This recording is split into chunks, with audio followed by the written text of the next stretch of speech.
예수님께서 예루살렘으로 가시는 길에 사마리아와 갈릴리 사이를 지나가시게 되셨습니다. 그때 한 마을에 들어가시다가 10명의 나병 환자를 만났습니다. 당시 나병 환자는 일반인들 가까이에 갈 수 없었습니다. 나병이 전염성이 강하다고 생각했기 때문에 나병 환자는 마을에서 쫓겨나서 격리된 채 생활해야 합니다. 나병 환자는 또 자기의 옷을 찢고 머리를 다 풀어 헤치고 살아야 합니다. 이것은 사람이 죽었을 때 하는 행동입니다. 사람이 죽었을 때 큰 슬픔을 표현하기 위해서 옷을 찢고 머리를 풀어 헤치는 것입니다. 이것은 나병 환자가 마치 죽은 사람처럼 취급을 당했음을 알 수 있습니다. 또 만일 나병 환자가 길을 걸어가다가 마을 밖에서 저 멀리서 성한 사람이 자기에게 가까이 오는 것을 보면 그는 자기 스스로 윗입술을 가리고 나는 부정하다 외쳐서 성한 사람이 자기 곁에 오지 못하도록 그렇게 표시를 해야 됩니다. 얼마나 비참하겠습니까? 사람을 만나서 자기 스스로 부정한 사람이라고 외쳐야 되냐면 얼마나 비참합니까? 게다가 그들은 가족들을 보고 싶어도 볼 수가 없습니다. 사랑하는 자녀들이 자기들 눈에 밟혔지만 자녀들마저 부정하게 할 수 없어서 차마 가까이 가지 못했습니다. 10명의 나병 환자는 마을 밖에 쫓겨나서 자기들끼리 모여서 비참한 생활을 하고 있었습니다. 그들은 예수님께서 자기들 앞을 지나가시는 것을 보자 멀찍이 서서 소리를 높여서 외쳤습니다. 예수 선생님이여 우리를 불쌍히 여기소서. 예수님께서 그들을 보시고 불쌍히 여기시며 말씀하셨습니다. 가서 제사장들에게 너희 몸을 보이라. 그 당시에는 보건의사가 따로 있는 것이 아니라 제사장이 보건의사 역할도 같이 했습니다. 그래서 나병이 발병하면 제사장에게 가서 검사를 받습니다. 제사장이 그들의 몸을 살펴보고 나병이라고 진단하면 그 사람은 그 마을에서 쫓겨나 격리된 채 생활합니다. 또 나병이 완치됐더라도 제사장에 가서 먼저 검사를 받아야 됩니다. 제사장이 그를 다 살펴보고 난 다음에 완치 판정을 내려주어야 그 사람이 마을로 되돌아와서 일상생활로 복귀할 수 있었습니다. 그런데 그들이 예수님 말씀에 순종해서 제사장에 가는 도중 그들의 나병이 깨끗이 나아버렸습니다. 고름이 질퍽질퍽하던 피부가 어린아이 피부처럼 깨끗하게 변해버렸습니다. 썩어서 힘없이 떨어져 나갔던 손가락, 발가락이 다시 자라났습니다. 문드러진 코와 귀도 온전히 회복되었습니다. 그들은 자기들의 그 회복된 몸을 보고 서로 얼굴을 보면서 기뻐서 어쩔 줄 몰랐습니다. 그들 중에 한 사람은 자기 병이 나은 것을 보더니 큰 소리로 하나님께 영광을 돌리고 예수님께로 다시 돌아왔습니다. 다른 사람들은 한시라도 빨리 가족들 만나고 싶어서 제사장 만나러 가기에 바빴습니다. 그런데 이 사람은 자기 몸이 깨끗이 나은 것을 보고 가던 길을 돌이켜서 예수님께로 돌아온 것입니다. 그는 예수님 발 앞에 엎드려 감사를 표했습니다. 그는 사마리아 사람이었습니다. 예수님께서 물으셨습니다. 10사람이 다 깨끗함을 받지 아니하였느냐? 9은 어디 있느냐? 이 이방인 외에 하나님께 영광을 돌리러 온 자가 없느냐? 그리고 예수님이 그에게 말씀하셨습니다. 일어나 가라! 내 믿음이 너를 구원하였느니라. 여러분 이 이야기에서 우리는 신앙생활에 굉장히 중요한 영적인 교훈을 얻을 수 있습니다. 첫째로 부르짖어 기도하는 사람이 응답을 받습니다. 10명의 나병 환자들은 예수님을 만났을 때 소리를 높여서 외쳤습니다. 예수 선생님이여 우리를 불쌍히 여기소서. 예수님께서 길을 가시다가 그들의 부르짖음을 들으시고 이렇게 응답하셨습니다. 가서 제사장들에게 너희 몸을 보이라. 여러분 우리가 부르짖어야 주님이 응답하십니다. 어떤 분은 소리내서 기도하는 것에 대해 굉장한 거부감을 가지고 계십니다. 소리 높여서 통성기도하는 것을 보면 하나님이 귀가 먹었냐? 꼭 그렇게 소리를 질러야 하나님이 들으시냐? 조용히 기도하면 하나님이 못 들으시느냐? 그렇게 비난하기도 합니다. 여러분 물론 묵상 기도도 좋은 기도입니다. 조용히 속으로 기도해도 하나님 다 우리 마음을 아십니다. 버스를 타고 갈 때나 지하철을 타고 갈 때나 또 여러 사람이 모여있는 곳에서 소리내어 기도할 수 없을 때 조용히 눈을 감고 묵상 기도하는 것도 좋습니다. 묵상 기도도 아예 기도를 안 하는 것보다는 낫습니다. 그러나 간절함이 부족한 것입니다. 여러분, 때로는 우리가 인생을 살면서 소리내어 부르짖어 기도할 때가 있습니다. 특별히 삶에 큰 문제를 만났거나 환난을 당하고 있을 때에는 소리 높여 부르짖어 기도해야 됩니다. 부르짖으라는 말은 애타게 기도하라는 뜻입니다. 간절하게 하나님을 찾으라는 뜻입니다. 하나님, 응답을 주려면 주시고 말려면 마십시오. 여러분, 그런 소극적인 태도로는 응답을 받을 수 없습니다. 여러분, 애타는 마음으로 우리가 간절히 하나님께 매달려 기도할 때 하나님의 응답을 얻을 수 있습니다. 여러분, 성경에는 조용히 묵상으로 기도하라는 말씀보다 소리내어 부르짖으라는 말씀이 훨씬 더 많이 있습니다. 예레미야 19장 12절로 13절에 너희가 내게 부르짖으며 내게 와서 기도하면 내가 너희의 기도를 들을 것이요 너희가 온 마음으로 나를 구하면 나를 찾을 것이요 나를 만나리라. 그렇게 말씀하셨습니다. 예레미야 33장 3절에서도 너는 내게 부르짖으라 내가 내게 응답하겠고 내가 알지 못하는 크고 은밀한 일을 내게 보이리라. 시편 3편 4절에서도 내가 나의 목소리로 여호와께 부르짖으니 그의 성산에서 응답하시는도다. 시편 18편 6절에서도 내가 환난 중에서 여호와께 아뢰며 나의 하나님께 부르짖었더니 그가 그의 성전에서 내 소리를 들으시며 그의 앞에서 나의 부르짖음이 그의 귀에 들렸도다. 시편 77편 1절에서도 내가 내 음성으로 하나님께 부르짖으리니 내 음성으로 하나님께 부르짖으면 내게 귀를 기울이시리로다. 여러분, 우리가 하나님께 간절히 부르짖을 때 하나님의 귀를 기울여 주시고 그 간절함을 보시고 응답해 주시는 것입니다. 여리고에 바디메오라고 하는 사람이 있었습니다. 그는 앞을 보지 못하는 맹인이었습니다. 그가 태어날 때부터 거지였습니다. 그의 아버지도 거지고 자기도 거지입니다. 어느 날 평소 때처럼 구걸을 하고 있는데 다른 때와는 달리 자기 앞에 사람들이 인산인해로 지나가는 것입니다. 너무나 많은 사람들이 북적거립니다. 오늘은 장날도 아닌데 왜 이렇게 사람들이 많이 모였을까? 바디메오가 지나가는 사람 한 사람 붙잡고 물었습니다. 여보세요, 도대체 오늘 무슨 날인데 이렇게 많은 사람이 이 앞을 지나갑니까? 그러자 그가 이렇게 대답해 줍니다. 이 사람아, 지금 나사렛 예수가 자네 앞을 지나가고 계신다네. 바디메오가 그 말을 듣자 귀가 번쩍 뜨였습니다. 그는 이미 예수님에 대한 소문을 익히도록 알고 있었습니다. 그분은 가는 곳마다 죄를 용서해 주시고 병을 고치시고 심지어는 죽은 자도 살린다는 소문을 들은 것입니다. 바디메오에게는 정말 일생일 때 한번 올까 말까한 기회가 온 것입니다. 바디메오는 앞이 보이지 않았지만 그 자리에서 벌떡 일어나 외쳤습니다. 다윗의 자손 예수여, 나를 불쌍히 여기소서. 그러자 옆에 있던 사람들이 잠잠하라고 꾸짖습니다. 조용히 해라. 예수님 지나가시는데 어디 그렇게 소리를 지르느냐. 거지 주제에 잠잠히 있어라. 하지만 바디메오에게는 자기 일생에 달린 문제입니다. 바디메오는 사람들의 질책에도 아랑곳하지 않고 더 크게 소리질러 부르짖었습니다. 다윗의 자손 예수여, 나를 불쌍히 여기소서. 바디메오의 부르짖음을 들으신 예수님께서 가던 길을 멈추시고 그를 오라고 말씀하셨습니다. 사람들이 예수님께서 바디메오를 부르시자 바디메오에게 말을 합니다. 좀 친절한 사람이, 안심해라, 일어나라, 예수님께서 너를 부르신다. 그 말을 듣자마자 바디메오가 자기 걸치고 있던 누더기 봇을 던져버리고 예수님 앞으로 뛰어갔습니다. 예수님께서 그에게 물으십니다. 내게 무엇하여 주기를 원하느냐? 바디메오가 간절한 표정으로 말했습니다. 선생님, 보기를 원합니다. 그의 간절함을 보신 예수님께서 말씀하셨습니다. 가라, 내 믿음이 너를 구원하였느니라. 그 즉시 바디메오의 눈이 열려서 앞을 보게 되었고 그 자리에서 예수님을 따르게 되었습니다. 여러분, 이것 보십시오.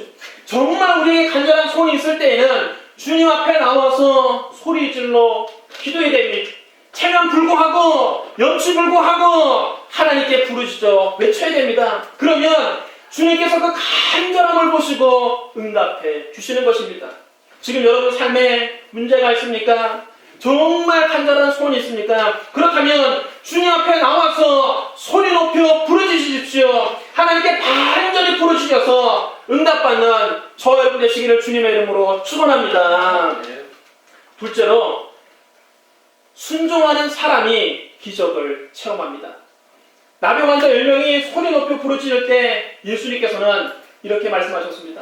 가서 제사장들에게 너희 몸을 보이라.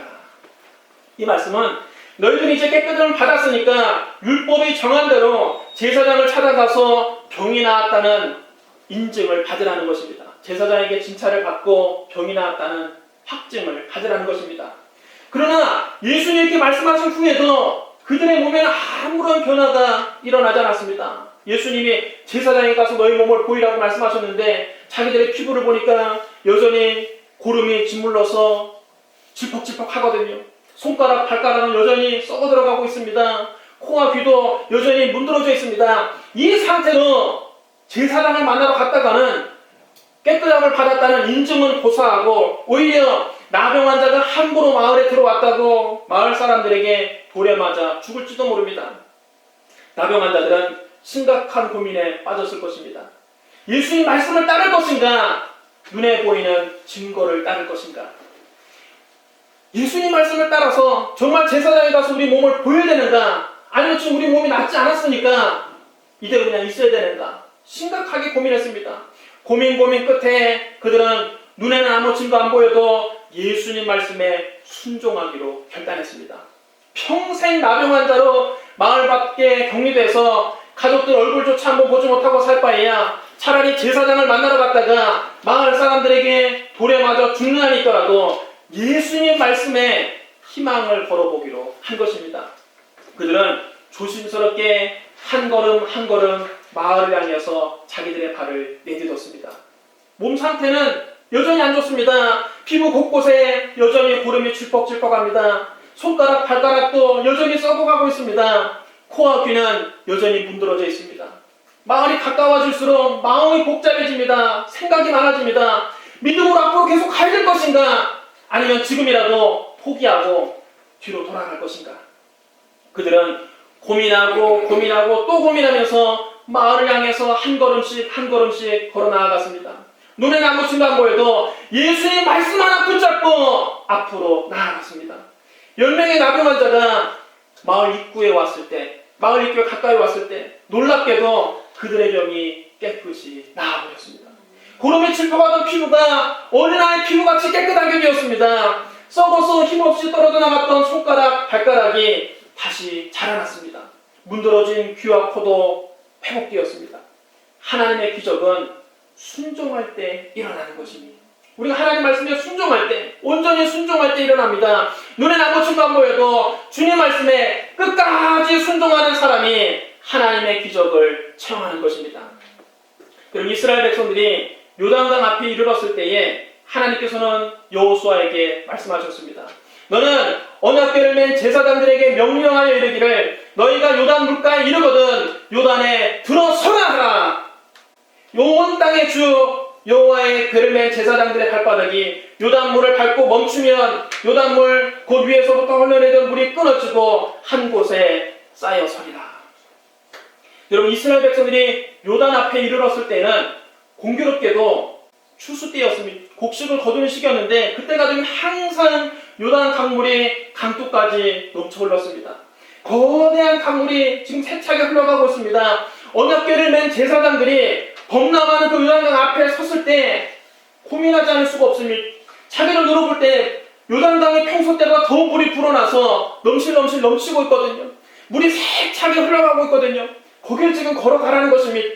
그들이 그 무거운 언약궤를 메고 물속에 들어갔을 때 만약 강물이 멈추지 않는다면 여러분 어떻게 되겠습니까? 그 빠른 강물에 그들 언약궤와 함께 다 휩쓸려 내려가 버리고 말 것입니다. 그러나 언약궤를 맨 제사장들은 고민 끝에 하나님 말씀에 순종하기로 결단합니다. 그리고 요단강을 향해서 발을 내딛었습니다. 그들의 발끝에 차가운 물살이 느껴졌습니다. 한 걸음 더 들어갔습니다. 이제는 물이 발목에 잠기게 됩니다. 그들 한 걸음 더 내딛었습니다. 이렇게 해서 언약궤를 맨 제사장들이 모두 다 그들의 발이 요단강에 잠기게 됐습니다. 그러자 도도하게 흐르던 그 강물이 갑자기 상류의 속도 멈춰서 저 멀리 있는 아담 성읍 근처에서 한 곳에 물이 쌓이기 시작합니다. 자기들이 밟고 있는 요단강에 마른 땅이 드러나기 시작합니다. 언약궤를 맨 제사장들은 요단강 가운데 마른 땅에 굳게 서 있고 이스라엘 모든 백성은 그날 마른 땅을 밟고 요단강을 건너갔습니다. 여러분, 믿음은 감정이 아니라 순종입니다. 우리는 기도할 때 막 눈물이 주르륵 흘러야 믿음이 있는 줄로 생각합니다. 찬송을 부르다 나도 모르게 감정에 북받쳐서 막 눈물이 주르륵 흘러야 야, 믿음이 좋은가 보다 생각합니다. 그것이 아닙니다, 여러분. 그래, 감정이 아니라 하나님 말씀 앞에서 내 이성을 내려놓고 내 상식을 내려놓고 내 경험을 내려놓고 순종하는 것이 믿음입니다. 내 이성적으로는 이해가 되지 않습니다. 상식적으로 말이 안 되는 것 같습니다. 경험적으로도 과거에 이런 일이 한 번도 안 일어났습니다. 그런데 하나님이 말씀하시면 그 말씀에 내 생각을 내려놓고 순종하는 것이 믿음입니다. 제사장에 가서 너희 몸을 보여라. 아직 여러분 몸이 안 나왔는데요. 여전히 고름이 질퍽질퍽한데요. 코가 여전히 떨어져 나가 있는데요. 손가락이 썩어져 가고 있는데요. 그 몸을 보이라고 할 때 제사장을 만나러 가는 것이 여러분 믿음입니다. 요단강이 갈라지고 난 다음에 건너가는 것이 믿음이 아니라 요단강이 도저히 흐르고 있는데 하나님은 요단강에 들어서라 말씀하십니다. 그때에 강물이 흐르는 곳에 발을 내딛고 순종하는 것이 믿음입니다. 여러분, 내 생각으로는 불가능하지만 하나님이 역사하시면 가능하다고 믿는 것이 믿음입니다. 눈에는 아무 친구 안 보이고 귀에는 아무 소리 안 들리고 손에는 잡히는 것이 없어도 하나님 말씀 붙잡고 앞으로 한 걸음 한 걸음 나아가는 것이 믿음입니다. 우리가 하나님 말씀에 온전히 순종할 때 하나님께서 기적을 베풀어 주십니다. 여러분, 지금 어떤 질병으로 고통을 당하고 계십니까? 지금 여러분 앞에 어떤 문제가 있습니까? 눈에 보이는 환경만 바라보고 낙심하지 말고 하나님 말씀 붙잡고 기적을 기대하십시오. 눈에 보이는 환경에 따라서 일희일비하지 말고 하나님 말씀에 끝까지 순종하십시오. 아무런 증거가 보이지 않아도 끝까지 나아가십시오. 그러면 여러분 질병이 치료함을 받습니다. 하나님 말씀에 끝까지 순종할 때 여러분 앞을 가로막고 있는 문제의 요단강은 갈라집니다. 지금 동남풍이 불고 서북풍이 불고 눈에 보이는 환경은 가시밭길 같더라도 하나님 말씀에 끝까지 순종함으로 하나님의 기적을 체험하는 믿음의 주인공들이 되시기를 주님의 이름으로 축원합니다. 셋째로, 감사하는 사람은 더 큰 은혜를 받습니다. 나병 환자 10명은 예수님 말씀에 순종해서 제사장을 만나러 가는 길에 깨끗함을 받았습니다. 그들은 그 길에 기뻐서 어쩔 줄 몰랐습니다. 서로 온전히 회복된 얼굴을 보고 서로 얼굴을 만져보면서 자기들의 자라난 손가락, 발가락을 만져보면서 기뻐서 펄쩍펄쩍 뛰었습니다. 그들 중 한 사람만 자기 병이 나은 것을 보고 큰 소리로 하나님께 영광을 돌리며 예수님께로 돌아왔습니다. 그는 사마리아 사람이었습니다. 나머지 9명의 사람들은 한시바삐 집으로 돌아가기 바빴습니다. 자기 아들, 딸들 얼굴 보고 싶어서 집으로 돌아가기 바빴습니다. 그들은 유대인이었지만 예수님께 돌아오지 않았습니다. 오직 사마리아 사람 한 사람만 예수님 발에 엎드려 감사했습니다. 예수님께서 그를 보시고 말씀하셨습니다. 10사람이 다 깨끗함을 받지 아니했느냐? 그 9은 어디 있느냐? 이 이방인 외에는 하나님께 영광을 돌리러 온 자가 없느냐? 그리고 예수님 말씀하셨습니다. 일어나 가라! 내 믿음이 너를 구원하였느니라. 이 사마리아 사람 나병 환자는 예수님께 영혼 구원을 부탁한 적이 없습니다. 자기 영혼을 구원해달라고 기도한 적이 없습니다. 그도 다른 친구들과 같이 자기 질병 때문에 예수님 찾아왔습니다. 나병 고침받기 위해서 예수님 찾아왔던 겁니다. 하지만 그가 자기가 치료받은 것에 끝나지 않고 그 치료받은 은혜에 감사하며 주님께 나오자 주님께서는 그가 구하지도 않은 영혼 구원까지 해주신 것입니다. 감사하지 않은 사람은 육체의 질병을 치료받는 것으로 끝납니다. 그와 예수님과의 관계도 끝납니다. 그러나 감사했던 사마리아 사람은 예수님과 인격적인 만남을 갖게 되었고 그는 육체의 질병을 고침받았을 뿐만 아니라 영혼 구원까지 받게 되었습니다. 영혼이 잘됨같이 범사에다 되고 강건하게 되었습니다. 감사하는 사람이 하나님께 전인 구원을 받습니다. 시편 50편 23절에 감사로 제사를 드린 자가 나를 영원롭게 하나니 그의 행위를 옳게 하는 자에게 내가 하나님의 구원을 보이리라. 할렐루야. 여러분, 하나님은 감사하는 사람에게 더 좋은 것을 주십니다. 작은 것에 감사하는 사람에게 하나님께서 더 큰 것을 주십니다. 예수님께서 친히 감사의 본을 보이셨습니다. 예수님께서 가시는 곳마다 사람들이 늘 구름대처럼 몰려왔습니다. 하루는 예수님이 좀 쉬고 싶어서 저 사람들이 없는 벳세다 광야에서 쉬고 있었는데 그곳까지 사람들이 말씀을 듣고자 쫓아왔습니다. 이전에 한 번도 들어본 적이 없는 말씀, 그 당시 서기관들과 바리새인들의 그런 입에 발린 말과는 예수님 말씀은 달랐습니다. 그 실제적인 말씀, 능력 있는 말씀, 치료해주는 말씀을 듣고자 광야까지 예수님을 따라왔습니다. 시간이 흐를수록 예수님을 보러 온 사람들이 점점점 많아졌습니다. 급기야 그 자리에 모인 사람의 숫자가 5,000명쯤 되었습니다. 고대 이스라엘의 인구 계산법에서는 20세 이상의 남자의 숫자만 셉니다. 그러므로 5,000명이 모였다는 것은 사실 그 자리에 남자만 5,000명이 모였다는 것입니다. 여자와 아이들까지 합치면 대략 2만 명 이상이 모였다고 봐야 됩니다. 그 많은 사람들에게 예수님이 말씀을 전하다 보니 그만 문제가 생겼습니다. 해가 서쪽으로 뉘엿뉘엿 기울고 있는데도 사람들이 집으로 돌아갈 생각을 하지 않습니다. 그들은 예수님 말씀에 흠뻑 빠져 있었습니다. 예수님 말씀이 달고도 오묘했습니다. 그래서 그들은 배가 고픈 줄도 모르고 말씀을 하루 종일 듣고 있었던 겁니다. 예수님께서 설교를 마치시자 사람들은 그제야 자기들의 배가 고픈 것을 느꼈습니다. 허기짐을 느꼈습니다. 이제는 집으로 돌아가야 되는데 먼 길 돌아가야 되는 그들은 허기가 졌습니다. 지쳤습니다. 그들을 그냥 돌려보내면 하루 종일 굶은 그들은 그 뜨거운 태양 아래서 고생하다가 그만 집으로 가다가 쓰러질지도 모릅니다. 그때 예수님께서 명석한 제자 빌립을 부르셔서 물으셨습니다. 우리가 어디서 떡을 사서 이 사람들을 먹이겠느냐? 예수님은 이미 어떻게 할 줄 아시고 빌립에게 물으신 겁니다. 이미 예수님이 이렇게 물으실 때는 이 사람들을 책임질 만한 방법이 있기 때문에 물으신 겁니다. 빌립이 예수님을 전적으로 신뢰하느냐 신뢰하지 않느냐 테스트하기 위해서 물으신 겁니다. 머리가 좋은 빌립은 얼른 자기 머릿속으로 계산기를 두드렸습니다. 그리고는 부정적으로 대답했습니다. 한 사람에게 조금씩 나눠준다 할지라도 200데나리온어치의 떡이 부족할 겁니다. 여러분, 빌립의 계산은 굉장히 빠르고 정확했습니다. 거기 모인 사람의 숫자, 그리고 필요한 떡, 그리고 떡을 살 돈을 신속하게 계산했습니다. 실제로 거기 모인 사람들에게 다 떡을 사서 한 조각씩이라도 먹이려면 200데나리온은 있어야 합니다.